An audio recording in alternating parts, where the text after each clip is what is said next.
السلام عليكم ورحمة الله وبركاته. الحمد لله وكفى والصلاة والسلام على رسوله المصطفى أما بعد. قال الله تعالى في القرآن العظيم والفرقان المجيد بعد أعوذ بالله من الشيطان الرجيم بسم الله الرحمن الرحيم. قال الله تعالى أياما معدودات فمن كان منكم مريضا أو على سفر فعدة من أيام أخر. قال نبينا صلى الله عليه وسلم من أفطر يوما من رمضان من غير عذر ولا مرض لم يقله صيام الدهر أو كما قال عليه الصلاة والسلام. سبحانك لا علم لنا إلا ما علمتنا إنك أنت العليم الحكيم. ربي زدني علما وارزقني فهما ربي يسر ولا تعسر ربي تمم بالخير ربي اشرح لي صدري ويسر لي أمري வஹலுல் உக்தத்தம் மின் லிசானி யஃப்கஹு கௌலி. புகழனைத்தும் அல்லாஹ் ஒருவனுக்கே உரித்தாகட்டுமாக. அவனுடைய சாந்தியும் சமாதானமும் இருளகத் தலைவர் பெருமானார் ரசூலுல்லாஹி ஸல்லல்லாஹு அலைஹி வஸல்லம் அவர்கள் மீதும் அவர்களை பின்பற்றிய சத்திய சஹாபாக்கள் தாபிஈன்கள் தபஅத் தாபிஈன்கள் நாதாக்கள் நல்லடியார்கள் குறிப்பாக நம் அனைவர்கள் மீதும் அல்லாஹ்வுடைய கருணை என்றென்றும் நிலவட்டுமாக. ஆமீன். கண்ணியத்திற்கும் மரியாதைக்கும் உரித்தான அல்லாஹ் நல்லடியார்களே, இன்ஷா அல்லாஹ் வரக்கூடிய புதன் மாலை வியாழன் இரவு பிறை தெரிந்தால் அன்று தராவி மறுநாள் வியாழக்கிழமை நாம் புனிதமான இந்த ரமலான் மாதத்தை அடைய இருக்கின்றோம். அல்லாஹ் ஸுப்ஹானஹு வ தஆலா அந்த மாதத்தை ஒரு பாக்கியமாக நமக்கு தந்திருக்கின்றான். அந்த மாதத்தில் ஒவ்வொரு நேரமும் வினாடியும் பரக்கத்தான நேரம், துஆக்கள் ஏற்கப்படக்கூடிய நேரங்கள். குர்ஆன் இறங்கிய மாதம், நமக்கு பாவங்களை அழித்து அல்லாஹ்வுடைய ரஹ்மத்தை அதிகம் அதிகம் பெற்றுத்தரக்கூடிய மாதம், 1க்கு 700 நன்மைகளை பெற்றுத்தரக்கூடிய மாதம், ஒரு ஃபர்லுக்கு 70 ஃபர்லுகளுடைய நன்மைகளை பெற்றுத்தரக்கூடிய மாதம், ஒரு நஃபிலான வணக்கங்களுக்கு ஒரு ஃபர்லை செய்த நன்மைகளை பெற்றுத்தரக்கூடிய மாதம். இப்படி ஏராளமான சிறப்புகளை அந்த மாதத்தில் அல்லாஹ் உள்ளடக்கி இருக்கின்றான். கண்ணியத்திற்குரியவர்களே, இப்படிப்பட்ட மாதத்தை கண்ணியப்படுத்தும் விதமாக அல்லாஹ் ஸுப்ஹானஹு வ தஆலா அந்த மாதத்தை நீங்கள் அடைந்தால், ஷஹ்ரு ரமலான் அல்லது உன்ஸில ஃபீஹில் குர்ஆன், குர்ஆன் இறங்கிய மாதம், ஃபமன் ஷஹித மின்குமுஷ் ஷஹ்ர ஃபல்யஸ்முஹு, யாரொருவர் அந்த ரமலான் மாதத்தை அடைகின்றார்களோ அவர்கள் நோன்பு நோற்று கொள்ளட்டும் என்று அல்லாஹ் தஆலா நோன்பை கடமையாக்கியுள்ளான். யா அய்யுஹல்லதீன ஆமனூ குத்திப அலைக்குமுஸ் ஸியாம் கமா குத்திப அலல் கபலிக்கும் லஅல்லக்கும் தத்தகூன், உங்களுக்கு முன் சென்ற சமுதாயத்தினர்கள் மீது நோன்பு கடமையாக்கப்பட்டதை போன்று உங்கள் மீதும் கடமையாக்கப்பட்டுள்ளது. அந்த நோன்பை நோற்றுக்கொள்ளுங்கள், லஅல்லக்கும் தத்தகூன், நீங்கள் முத்தகீன்களாக இறையச்சமுடையவர்களாக ஆகுவதற்காக என்று அல்லாஹ் சொல்லி காட்டுகின்றான். எனவே அப்படிப்பட்ட அந்த நோன்பை நாம் அந்த மாதத்திலே நோற்று இறைவனுக்கு வழிபட்டு நாம் நடக்க வேண்டும். இந்த ரமலான் வருவதற்கு முன்பு அந்த நோன்பை பற்றியும் அந்த நோன்பினுடைய சட்டதிட்டங்களை பற்றியும் நாம் தெரிந்து கொண்டு அந்த நாட்களை பயனுள்ள வகையிலே நாம் செலவிட வேண்டும். கண்ணியத்திற்குரியவர்களே, நாம் இன்று எத்தனையோ நபர்களை பார்க்கின்றோம். ரமலான் மாதமும் ரமலான் அல்லாத மாதமும் அவர்களுக்கு ஒன்றாகவே இருக்கின்றது. ரமலான் அல்லாத மாதத்தில் எப்படி உண்ணுவது, பருகுவது, வீண் பேச்சுக்களில் ஈடுபடுவது போன்ற காரியங்களில் ஈடுபடுகின்றார்களோ அதுபோன்றுதான் ரமலானிலும் அவர்கள் ஈடுபடுகிறார்கள். அல்லாஹ் எச்சரிக்கை செய்கின்றான். இந்த நோன்பு நோற்பது எவ்வளவு பெரிய அவசியமானது, அந்த நோன்பை விட்டுவிட்டால் எவ்வளவு பெரிய தண்டனை உண்டு அப்படிங்கிறது நம்ம குர்ஆன்ல ஹதீஸ்ல அல்லாஹ் தெளிவா சொல்றான். அந்த ரமலான் மாதத்துல தக்க காரணமின்றி வேணுமென்றே ஒரு மனிதர் நோன்பை விட்டால் அவர் காலமெல்லாம் நோன்பு நோற்றாலும் அந்த ஒரு நோன்புக்கு ஈடு செய்ய முடியாது. ஒரு நோன்புக்கு ஈடு செய்ய முடியாது. ஹதீஸ் ஷரீஃபில் வருகிறது, மன் அஃப்தர யௌமன் மின் ரமலான, ரமலான் மாதத்திலே யார் மின் கைரி உதுரின், எந்தவித தங்கடமும் இல்லாமல், தங்கடம்னா கடுமையான நோய் அல்லது பெண்களுக்கு இருக்கக்கூடிய தொடக்குகள், வயது முதிர்ச்சி, இது போன்ற எந்த காரணமும் இல்லாமல், தக்க காரணமும் இல்லாமல் எந்த நோயும் இல்லாமல் வேண்டுமென்றே நோம்பை விட்டால் லம் யக்லீஹி சியாமு தஹர், அவர் அதற்கு பகரமாக காலம் முழுவதும் நோன்பு நோற்றாலும் அதுக்கு ஈடு செய்ய முடியாது, நன்மைகளை பெற முடியாது என்று சொல்கிறார்கள். இப்னு அப்பாஸ் ரலியல்லாஹு தஆலா இடத்துல ஒரு மனிதர் வந்து கேட்டாராம், ரமலான் மாதத்தில் நோன்பை விட்டுட்டா அதுக்கு என்ன பரிகாரம் செய்யலாம், வேண்டுமென்றே ஒருத்தர் நோன்பை விட்டுட்டாரு, என்ன பரிகாரம் செய்யலாம் அப்படின்னு கேட்டார்கள். அதற்கு அவங்க பதில் சொன்னாங்களாம், அல்லாஹத்தாலா வேறொரு ரமலானை தருவான், அந்த ரமலான்ல சில நாட்கள் நோன்பு கடமை இல்லை என்று அல்லாஹ் அறிவிப்பான். அப்படி அறிவித்தால் அந்த கடமை இல்லை என்று எந்த நாட்களில் சொன்னானோ அந்த நாட்களில் இந்த விடுபட்ட நோன்பை வச்சுக்கங்கண்ணா. அப்ப அவர் கேட்டாரு, இது எப்படி சாத்தியமாகும்? நபி வருகை முற்றுப்பட்டு விட்டது, வஹி இனிமேல் வரப்போவதில்லை, இனி ஒரு புதிய சட்டத்தை இறைவன் எப்படி இறக்கி வைப்பான்? அப்படி ரமலான் ஒன்று வந்து அந்த ரமலானில் சில நாட்கள் நோன்பு கடமை இல்லை என்ற ஒரு சட்டம் இனிமேல் வரப்போகுதா? அப்படி ஒரு நிலையே இல்லையே, நீங்கள் இவ்வாறு சொல்கிறீர்களே என்று கேட்குறாங்க. அப்போ அவங்க சொன்னாங்களாம், அந்த ஒரு ரமலானில் நீ ஒரு நோன்பை விட்டுவிட்டால் அதற்கு ஈடு இணை செய்யவே முடியாது என்பதைத்தான் நான் சொல்ல வருகிறேன். அல்லாஹ் அப்படி ஒரு ரமலானை திரும்ப தரப்போவதில்லை. ஒவ்வொரு வருடமும் ரமலான் வருகிறது என்றால் அந்த வருடத்தின் நோன்பை நோற்றே ஆக வேண்டும். சில நாட்கள் நோன்பு கடமை இல்லை என்கிற சட்டம் புதிதாக வரப்போகிறதா? அப்படி இல்லையே.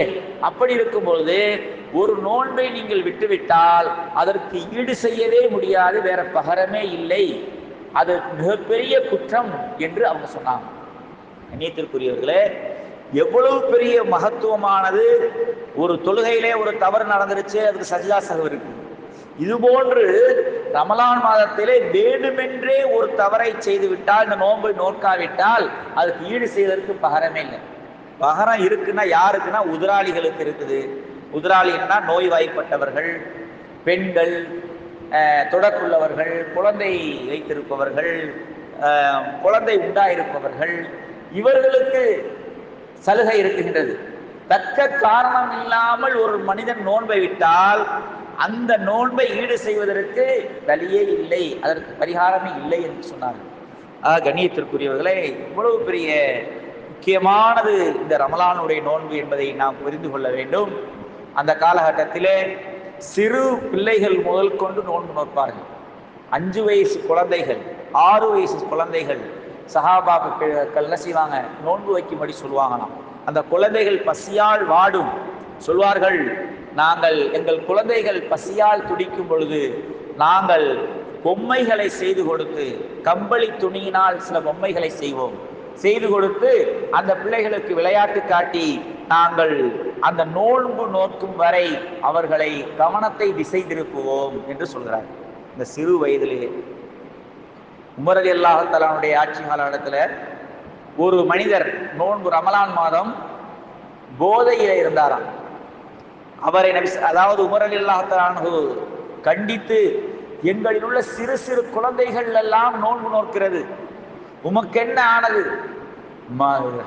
பொதுவாக ஹராம், போதை என்பது ஹராம், அதிலும் நீ ரமலான் மாதத்தில் இவ்வாறு செய்திருக்கிறாய் என்று சொல்லி அவருக்கு 80 கசையடி கொடுத்து நாடு கடத்தி விட்டார்கள். 80 கசையடி கொடுத்தது மட்டுமல்லாமல், இந்த நாட்டை விட்டு நீ ஷாம் தேசத்துக்கு போய்விடு, உன்னை பார்த்து யாராவது இங்கு ஒரு தைரியம், அப்படிப்பட்ட செயலை செய்வதற்கு தைரியம் வந்து விடக்கூடாது என்று சொல்வார்கள். ஆனா இன்னைக்கு சாதாரணமாக இளைஞர்கள் நோன்பு மாதங்களும் நோன்பு அல்லாத மாதங்களும் அவர்களுக்கு சமமாக இருக்கின்றது. அல்லாஹ் பாதுகாக்கணும். எனவே உதிராளிகள் கூட, அதாவது நோய்வாய்ப்பட்டவர்கள் கூட நோன்பு வைக்கவில்லை என்று பிறருக்கு காட்டிக்கொள்ளக்கூடாதான். நான் தண்டனவாதி, அவர்களுக்கு அனுமதி இருக்கிறது நோன்பை விட்டு விடுவதற்கு. அவர்கள் கூட பிறருக்கு நோன்பு வைக்கவில்லை என்பதை காட்டிக்கொள்ளக்கூடாது. மறைமுகமாக யாருக்கும் தெரியாமல் வேண்டுமானால் தங்களுக்கு உணவு அருந்திக் கொள்ளலாமே ஒழிய தெரிந்துவிடக்கூடாது என்று என்கின்ற அளவுக்கு அவர்களுக்கு வழிகாட்டப்படுகிறது. ஆனால் இன்றைய இளைஞர்கள் அல்லாஹ் பாதுகாக்கும். எனவே கண்ணியத்திற்குரியவர்கள் நோம்பினுடைய மகிமையை விளங்கிக் கொள்ளணும், நம்முடைய குழந்தைகளுக்கும் பழக்கணும்.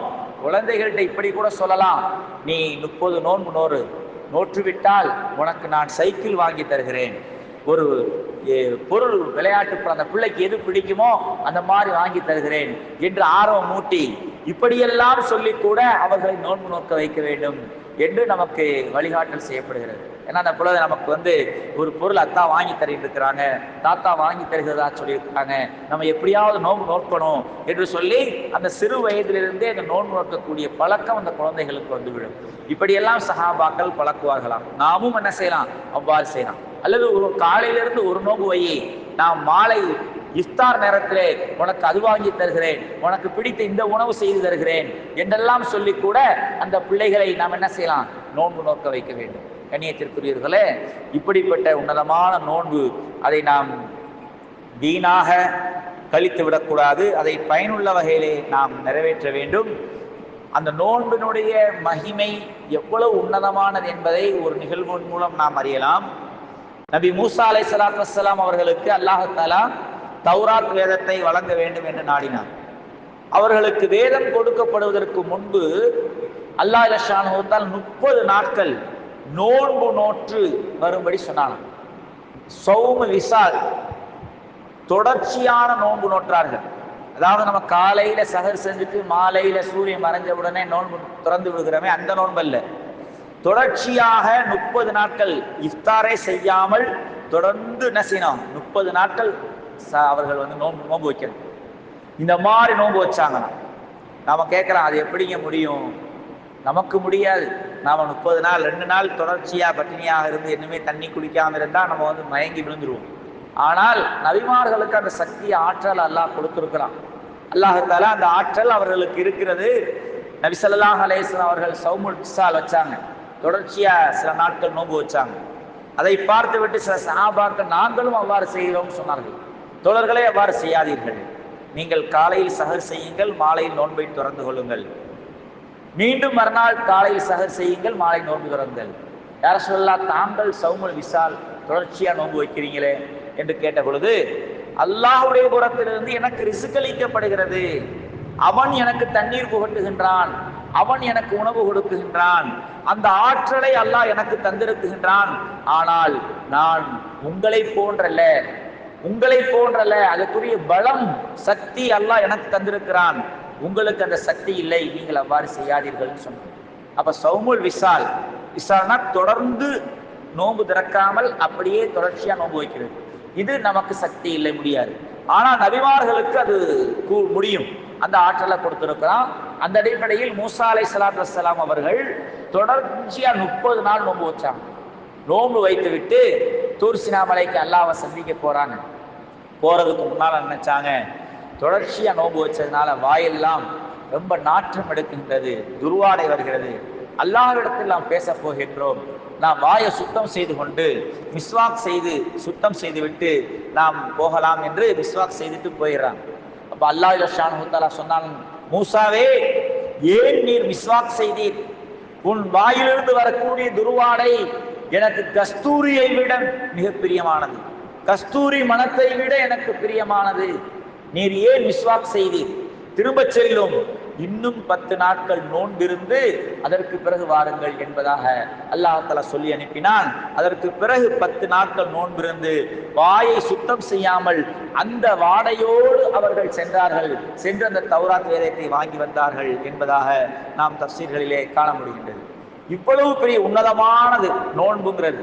அந்த வாடை கூட, வாயினுடைய அந்த வாடை கூட அல்லாஹ் தஆலாவுக்கு மிக பிரியமானது, கஸ்தூரியை விட மிக பிரியமானது என்று பெருமானார் ஸல்லல்லாஹு அலைஹி வஸல்லம் அவர்கள் சொல்லி காமிச்சாங்க. கண்ணியத்திற்குரியவர்களே, அப்படிப்பட்ட உன்னதமான நோன்பை நாம் அல்லாஹ்விற்காக நாம் நோக்க வேண்டும். இந்த நோன்புகளை நோக்கும் போது சில ஒழுக்கங்கள் இருக்கின்றது. எப்படி நாம் நோன்புங்கிறது தண்ணீர் உணவு எதுவும் குடிக்காமல் பருகாமல் சாப்பிடாமல் இருப்பது மட்டும் நோன்பல்ல. கண் நோன்பு இருக்க வேண்டும், கை நோன்பு இருக்க வேண்டும், கால்கள் நோன்பு இருக்க வேண்டும், வாய் நோன்பு இருக்க வேண்டும். கெட்ட விஷயங்களை பேசுவதை விட்டும் வாய் நோன்பு இருக்க வேண்டும், கெட்ட விஷயங்களை பார்ப்பதை விட்டும் கண் நோன்பு இருக்க வேண்டும், கை கால்கள் கெட்ட காரியங்கள் செயல்கள் செய்வதை விட்டும் அது நோன்பு இருக்க வேண்டும். அனைத்தும் சேர்ந்ததுதான் நோன்பு. அதுதான் அப்படிப்பட்ட நோன்புதான் அல்லாஹ்விடத்தில் ஏற்றுக்கொள்ளப்படக்கூடியது. நபி ஸல்லல்லாஹு அலைஹி வஸல்லம் சொல்றார்கள், அஸ்ஸியாமு ஜுன்னத்துன், நோன்பு என்பது ஒரு கேடயம், எதிரியை ஷைத்தானுடைய தீங்கிலிருந்து பாதுகாக்கக்கூடிய ஒரு கேடயம். ஃபலா யர்ஃபஸ் வலா யஜ்ஹல், அந்த நோன்பு நோற்றவர் வீண் விரய பேச்சுக்கள் பேச வேண்டாம், அருவருப்பான பேச்சுக்களை பேசிவிட வேண்டாம், சண்டை சச்சரவுகள் செய்ய வேண்டாம். யாராவது நிபுரம் காத்தில்ஹு காத்தலஹு, யாராவது ஒரு மனிதர் உலகத்தில் சண்டையிட்டால், ஏதாவது வீண் பேச்சுக்கள் பேசினால், தர்க்கம் செய்தால், ஃபல்யகுல் இன்னி சாயிமுன், நான் நோன்பு வச்சிருக்கேன், உன்கிட்ட பேசுறதுக்கு நான் தயார் இல்லைன்னு ஒதுங்கிருந்தேன். யாராவது தீம்புக்குன்னு ஏதாவது பேசினா, நான் நோன்பாளி, நான் எதுவும் பேசுவதற்கு தயார் இல்லை என்று சொல்லி ஒதுங்கி விடுங்கள். இப்படி வம்புழுகக்கூடியவங்க இருப்பாங்க, அவர்களிடத்தில் கூட நீங்கள் ஒதுங்கி சென்று விட வேண்டும். இன்னும் ஹதீஸ்ல வருகிறது, மன்லம் யதா கௌல ஸூரி வல் அமலு பிஹி, யார் ஒருவர் நோன்பு வைத்த நிலையில் கெட்ட விஷயங்களை பேசுவதை விட்டும் செய்வதை விட்டும் தன்னை தடுத்துக் கொள்ளவில்லையோ, ஃபலைஸ லில்லாஹி ஹாஜத்துன் ஃபீ யதா தஆமஹு வ ஷராபஹு, அவர் உண்ணாமல் பருகாமல் இருப்பதில் அல்லாஹ்வுக்கு எந்தவித தேவையும் இல்லை. அப்ப வெறும் பட்னியா கிடக்கிறார், அவ்வளவுதான். இவருக்கு நோன்பினுடைய நன்மை கிடைக்காது, கூலியும் கிடைக்காது, எந்த பிரயோஜனமும் இல்லைன்னா. அப்ப நோன்பு என்பது உண்ணாமல் பருகாமல் இருப்பது மட்டுமல்ல, நம்முடைய உடல் உறுப்புகள் அனைத்தும் நோன்பு இருக்க வேண்டும். சண்டை சச்சரவுகள், வீண் பேச்சுக்கள், கெட்ட விஷயங்கள், கெட்ட செயல் அனைத்தை விட்டும் நாம் தவிந்திருக்க வேண்டும். அதே போல இன்னைக்கு பார்த்தோம் சொன்னா, நம்ம நோன்பு திறக்கக்கூடிய நேரத்துல நிறைய வீண் பேச்சுக்கள், இந்த நேரம் இருக்கிற துவா ஏற்கப்படக்கூடிய நேரம், துவாக்கள் அங்கீகரிக்கப்படக்கூடிய நேரம். அந்த நேரத்தில் நாம் கேட்கக்கூடிய துவா உடனே மறுபேதுமின்றி ஏற்றுக்கொள்ளப்படுகின்றது. அப்படிப்பட்ட அந்த புனிதமான நேரத்துல நாம் விரைவாக வந்து அமர்ந்து விடுகிறோம். ஆனாலும் ஒருவருக்கொருவர் பேசிக்கொண்டு, வீண் பேச்சுக்கள் பேசிக்கொண்டு, அரட்டை அடித்துக் கொண்டு நாம் இருக்குகின்றோம். அப்படிப்பட்ட செயல்களில் ஈடுபடக்கூடாது. நாம் அந்த நேரத்துல கூட்டாக அல்ஹம்துலில்லாஹ் அல்லாஹ்வுடைய கிருபையில நாம வந்து கூட்டு துவா வைத்து நாம் என்ன செய்யறோம், துவா செய்து கொண்டிருக்கிறோம். ஆனாலும் அந்த துவா ஆரம்பிப்பதற்கு முன்பு நிறைய வீண் பேச்சுக்கள், சண்டை சச்சரவுகள், கூச்சல்கள் நடைபெறுகின்றது. அந்த நேரம் புனிதமான தனிப்பட்ட முறையிலே துவா செய்யணும். நம்முடைய தேவைகள் எவ்வளவோ இருக்கின்றது, நம்முடைய அல்லாஹ்விடத்திலே கேட்டு பெற்றுக்கொள்வதற்கு எவ்வளவோ விஷயங்கள் இருக்குது. அது தேவை, இது தேவைன்னு சொல்லி நம்ம சொல்றோம். ஆனா அதை கேட்பதற்குரிய உகந்த நாட்கள், உகந்த மாதம், உகந்த நேரம் நமக்கு கிடைத்தும் அந்த வாய்ப்பை பயன்படுத்தி கொள்ளாமல் தவற விட்டு விடுகின்றோம். எனவே ஹதீஸ் ஷரீஃப்ல வருகிறது, லா துரத்து தஅவத்துஹும், 3 பேர்களுடைய துவா மறுபேதுமின்றி உடனே அங்கீகரிக்கப்படுகிறது என்று சொன்னாங்க. அல் இமாமுல் ஆதில், நீதி தவறாத அரசன், நீதி தவறாத தலைவர்கள், இவர்கள் கையேறி துவா கேட்டால் உடனே அங்கீகரிக்கப்படும். வஸ்ஸாயிமு ஹத்தா யுஃப்திர, நோன்பாளி நோன்பு திறக்கும் வரை, அந்த நோன்பு திறக்கக்கூடிய நேரத்தில் கேட்கக்கூடிய துவா அங்கீகரிக்கப்படும். வதஅவத்துல் மலுலூம், பாதிக்கப்பட்டவனுடைய துவா, ஒருத்தர் பாதிக்கப்பட்ட அநியாயம் செய்ய, இவனுடைய பொருளை அபகரிச்சுட்டாங்க, அல்லது இவரை திட்டாங்க, இவரை வந்து அடிச்சுட்டாங்க, ஏதாவது இவருக்கு அநீதம் செய்யப்பட்டிருக்கிற, யா அல்லாஹ் இப்படிப்பட்ட அநீதம் நான் இழைக்கப்பட்டு விட்டேனே, இந்த மனிதர் எனக்கு இப்படி தீங்கு செய்து விட்டார், என்னுடைய சொத்தை அபகரித்து விட்டார், எனக்கு மனம் புண்படும்படி பேசிவிட்டார் யா அல்லாஹ் என்று கையேந்தினால் அந்த பாதிக்கப்பட்டவருடைய துவா உடனே அல்லாஹ் ஏற்றுக்கொள்கிறான். வானத்தின் கதவுகள் திறக்கப்பட்ட நிலையில் இருக்கிறது, எந்தவித தங்குதடையுமின்றி அல்லாஹ்வுடைய அர்ஷை சென்றடைகிறது இந்த 3 நபர்களுடைய துவாக்களும் என்று பெருமானார் ரசூலுல்லாஹ் ஸல்லல்லாஹு அலைஹி வஸல்லம் அவர்கள் சொல்லி காமிச்சாங்க. அதனால அந்த நேரத்துல நாம் நோன்பு திறக்க இருக்கக்கூடிய தருணத்துல ரொம்பவும் அமைதியாக தனிப்பட்ட முறையில் துவா செய்து கொண்டே இருங்க. அதற்கு பிறகு அந்த நேரங்கள் நெருங்கும் போது நாம் ஜமாத்தாக கூட்டாகவும் கூட்டு துவா செய்யப்படுகிறது. அதிலும் கவனமாக கண்ணீர் வடித்து நாம் ஆமீன் சொல்லி அந்த துவாக்களிலே கலந்து கொள்ள வேண்டும். அதே போல சஹருடைய நேரம் மிக புனிதமான நேரம். அந்த நேரத்திலே நாம் நேரங்களை வீணடித்துக் கொண்டிருக்கின்றோம். அந்த நேரத்தை மிகவும் பயனுள்ள நிலையில் கழிக்க வேண்டும். சஹர் சாப்பிடுவது, நாம் அந்த சஹருடைய நேரம் முடிவதற்கு கடைசி நேரத்தில் சாப்பிட்டால் போதுமானதான். இப்ப உள்ள நிலைக்கு 5:25க்கு பாங்கு அப்படின்னு சொன்னா 5 வரைக்கும் 20 நிமிடத்துக்கு முன்பு வரையும் சஹருடைய நேரம் இருக்குது. சில பேர் என்ன செய்வாங்க, அது பாங்கு சொல்ற வரையும் சாப்பிடலாம்னு சொல்லி சாப்பிட்டுட்டு இருப்பாங்க. அப்படி செய்யக்கூடாது.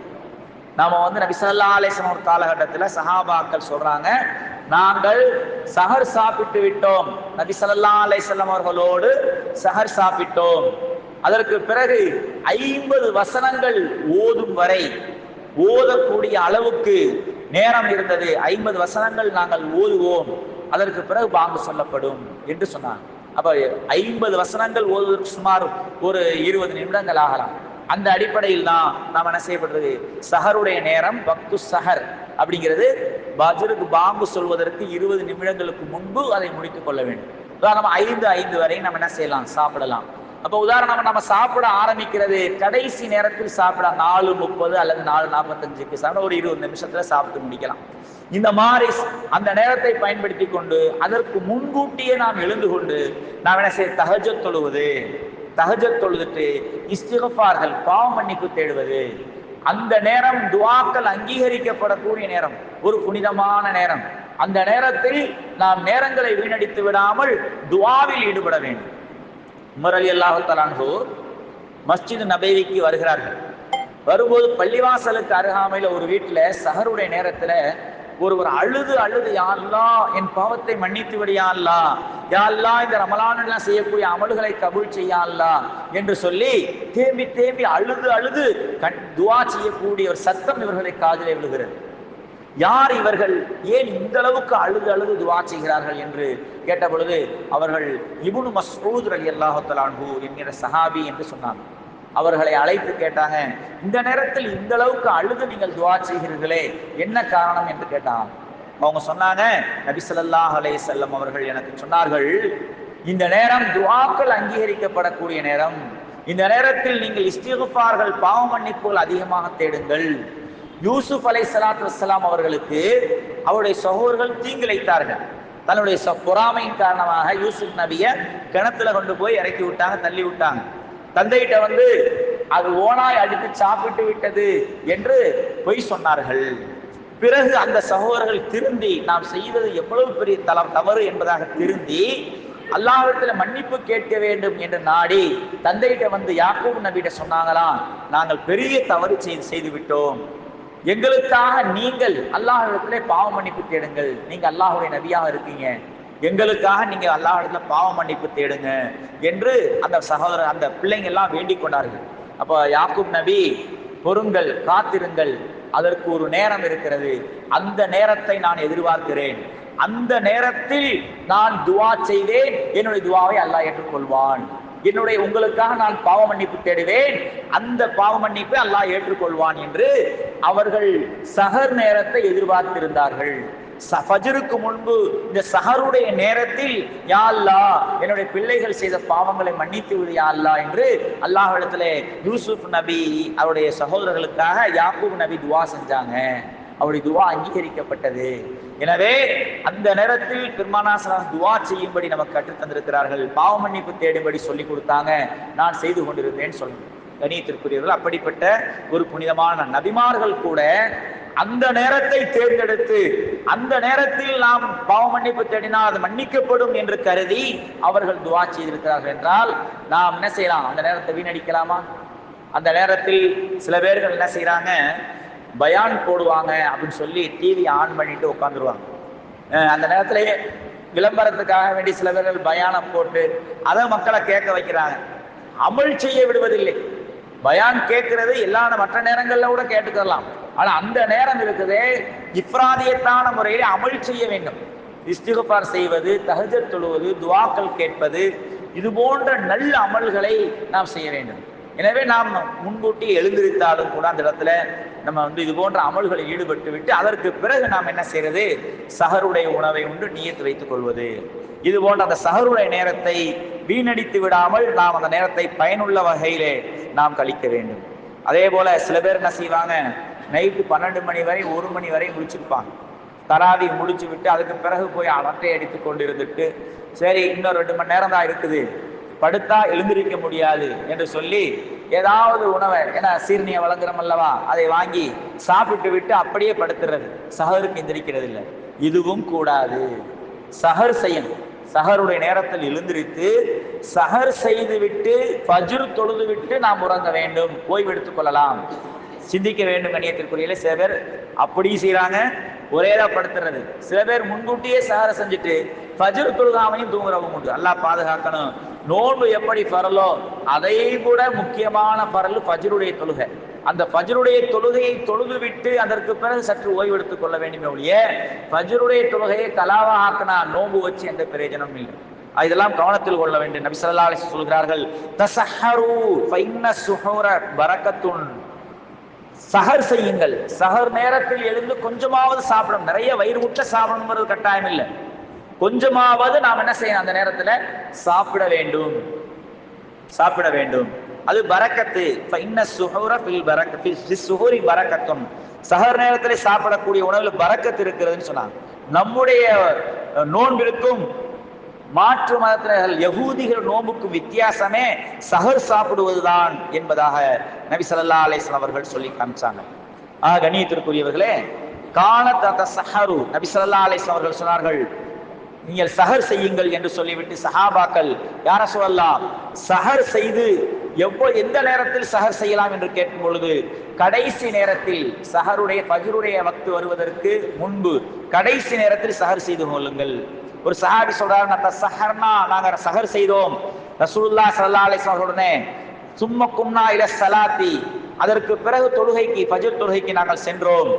குல்து கம் கான கத்ரஹா கத்ர மா பைனஹுமா, அந்த சஹர் செஞ்சதுக்கும் தொழுகைக்கு மத்தியில் எவ்வளவு நேரம் இருந்தது என்று கேட்கும்போது 50 ஆயா, 50 வசனங்கள் ஓதக்கூடிய அளவுக்கு நமக்கு சஹருடைய நேரத்தில் அதை இடைப்பட்ட நேரம் இருந்துச்சுன்னு சொன்னாங்க. அப்ப 20 நிமிடங்களுக்கு முன்பு நாம் அந்த சஹரை முடித்துக் கொள்வது. அதே போல ஒருவருக்கு குளிப்பு கடமையாகிவிட்டது, கட்டாய குளிப்பு. இப்பொழுது இவர் குளித்து விட்டு சஹர் செய்ய வேண்டுமா அல்லது சஹர் செய்து விட்டு குளிக்கலாமா என்கின்ற சட்டமும் இருக்கின்றது. நபிகள் நாயகம் ஸல்லல்லாஹு அலைஹி வஸல்லம் அவர்கள் ரமலான் காலத்திலும் சரி ரமலான் அல்லாத காலத்திலும் சரி அவர்களை ஃபஜ்ருக்கு வரும் பொழுது அவர்களுடைய தலையில் தண்ணீர் சொட்டிய வண்ணம் வருவதை நாங்கள் கண்டோம் என்று சஹாபாக்கள் சொல்லியிருக்கிறாங்க. இப்போ இதிலிருந்து சட்டத்தை எடுக்கிறாங்க. நபி ஸல்லல்லாஹு அலைஹி வஸல்லம் அவர்கள் கட்டாய குளிப்பை அந்த ரமலானிலும் குளித்திருக்கிறார்கள், ரமலான் அல்லாத காலத்திலும் குளித்திருக்கிறார்கள். அப்படியானால் நோன்பு நோக்கும் பொழுது சஹர் சாப்பிடுவதற்கு முன்பு நாம் அந்த மாதிரி ஒரு சூழ்நிலை ஏற்பட்டால் குளித்து விட்டு சஹர் சாப்பிடுவது சிறந்தது. ஒருவேளை நேரம் குறைவாக இருக்கின்றது, குளித்து விட்டு சஹர் சாப்பிட்டோம் என்றால் அந்த நேரம் முடிந்துவிடும் என்கின்ற அச்சம் ஏற்பட்டால் நாம் சாப்பிட்டு விட்டு கூட என்ன செய்யலாம், அந்த கட்டாய குளிப்பை குளித்து விட்டு ஃபஜ்ர் தொழுகைக்கு வரலாம். இப்படி மார்க்கம் பல வகையான சலுகைகளை கொடுத்திருக்கின்றது. அதே போல நோன்பு திறப்பதை தாமதப்படுத்தக்கூடாது. நோன்பு துறக்கக்கூடிய நேரம் வந்துவிட்டால் உடனே என்ன செய்து விட வேண்டும், நோன்பை திறந்து விட வேண்டும் என்று நமக்கு ஹதீஸ் ஷரீஃப்ல வருது. நாம இன்னைக்கு 6:27 மக்ரிப் வருதுன்னு சொன்னா அந்த மக்ரிபுடைய நேரம் தான் நோன்பு திறக்கக்கூடிய நேரம். நாம் ஒரு 10 நிமிடங்கள் தள்ளி மக்ரிப் தொழுகைக்கு பாங்கு சொல்லப்படுது. என்னடா எல்லாரும் நோன்பு திறந்துட்டு தொழுகைக்கு வர வேண்டும் என்பதற்காக 10 நிமிடம் தாமதமாகத்தான் சொல்லப்படுகிறது. எனவே அந்த குறிப்பிட்ட நேரத்தில் நியத்து சொன்ன உடனே நாம் என்ன செய்யணும், நோன்பை திறந்து விட வேண்டும். நாம் தாமதமாக சரி பெண்ணா இன்னொரு 10 நிமிஷம் போகட்டும், இன்னொரு 20 நிமிடம் கழியட்டும் என்று சொல்லி தாமதப்படுத்தக்கூடாது. அதே நேரத்தில் அந்த வக்து வருவதற்கு முன்பும் நோன்பு திறக்கக்கூடாது. 6:27 வக்து வருகிறது என்று சொன்னால் நான் 6:17 நோன்பு திறந்து கொள்கிறேன் என்று சொல்லி நோன்பு திறக்கவும் கூடாது. ஆக அந்த நேரம் வந்த பிறகுதான் நோன்பு திறக்க வேண்டும் என்று நமக்கு ஹதீஸ் ஷரீஃபிலே வருகின்றது. ஆக இதையெல்லாம் நாம் கவனத்தில் கொண்டு நாம் இந்த நோன்புகளை நோக்க வேண்டும். நிறைய சட்டங்கள் இருக்குது. இன்ஷா அல்லாஹ் அடுத்தடுத்த வாரங்களிலே வாய்ப்புகள் கிடைக்கும் போது அந்த சட்டங்களை தெளிவுபடுத்துவோம். அல்லாஹ் ஷானஹு தஆலா இந்த நோன்பை நமக்கு ஒரு அருளாக ஒரு ரஹ்மத்தாக தந்திருக்கின்றான். எக்காரணத்தை கொண்டும் நோன்பை விடுவதற்கு அனுமதி இல்லை. உதிராளிகள் தங்கடவாளிகள் தவிர. அந்த தங்கடவாளிகள் யார் யார், அவர்களுக்கு எப்பொழுது சலுகைகள் இருக்கின்றது, அதுக்குரிய பரிகாரம் என்ன என்பதை பற்றி இன்ஷா அல்லாஹ் விரிவாக சொல்ல வேண்டியிருக்கிறது. அடுத்த வாரங்களிலே தொடர்ச்சி இன்ஷா அல்லாஹ் தெளிவுபடுத்துவோம். அல்லாஹ் ஷானஹு தஆலா